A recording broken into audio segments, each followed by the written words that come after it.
نحمده ونصلي ونسلم على رسوله الكريم اما بعد فاعوذ باللہ من الشیطان الرجیم بسم اللہ الرحمن الرحیم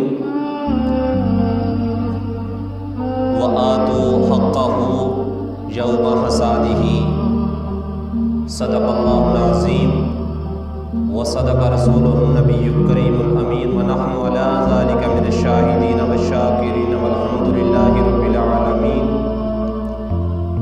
ان اللہ وملائکتہ یصلون علی النبی یا ایہا الذین آمنوا صلوا علیہ وسلموا تسلیما الصلاۃ والسلام علیک یا سیدی یا رسول اللہ وعلى آلك وصحابك يا سيدي يا حبيب الله الصلاة والسلام عليك يا سيدي يا رسول الله وعلى آلك وصحابك يا رحمة للعالمين امداد کن از رنج و غم آزاد کن در دین و دنیا شاد کن یا غوث اعظم دستگیر گنج بخش فیض عالم مظہر نور خدا ناکسارا پیر کامل کاملارا رہنما بلغ العلا بکمالہ کشف الدجی بجمالہ حسنت جمیع خصالہ صلوا علیہ وآلہ واصحابہ وسلموا تسلیما کثیرا کثیرا۔ حمد و ثناء کے بعد حاضرین محترم، سامعین اکرام، معززین علاقہ، آج کے جمعہ المبارک کا عنوان عشر کے مسائل۔ آج کے جمعہ المبارک کے اس وقت میں اس نشست کے اندر انشاءاللہ العزیز جو عشر کے مسائل ہیں وہ عرض کیے جائیں گے۔ تو عشر کیا چیز ہے، اس کی کیا تعریف ہے؟ تو اللہ تبارک و تعالیٰ نے قرآن پاک کے اندر ارشاد فرمایا ہے وَآتُوا حَقَّهُ یوم حصادہ، فرمایا کہ اس کا حق اس کی کٹائی کے دن دو، کہ جب اس کی کٹائی ہو اس کے دن اس کا حق ادا کرو۔ تو عشر ہے کیا چیز؟ اس کے متعلق علماء کرام نے لکھا ہے کہ عشر ایک زکوٰۃ ہے جو کہ ادا کرنا فرض ہے، ضروری ہے۔ جس طرح زکوٰۃ ادا کرنا فرض ہے، فرض و واجب، اسی طرح ہی یہ عشر بھی دینا واجب ہے اور ضروری ہے۔ تو علماء فرماتے ہیں کہ زکوٰۃ کی 3 قسمیں ہیں۔ زکوٰۃ کی 3 اقسام ہیں۔ نمبر 1، وہ جو مال تجارت ہے، سونا چاندی، مال و دولت، یہ ساری چیزیں جو جائیداد ہے، اس کی زکوٰۃ۔ نمبر 2، یہ جو ہمارے جانور ہوتے ہیں، گائے، بھینس، اونٹ، بکریاں وغیرہ، نمبر 2 ان کی زکوٰۃ۔ نمبر 3، جو ہماری فصلیں ہوتی ہیں، جو باغات ہوتے ہیں، گندم، چاول وغیرہ، سبزیاں، اور جو بھی زمین سے اللہ تبارک و تعالیٰ اگاتا ہے اور جن سے ہم نفع اٹھاتے ہیں،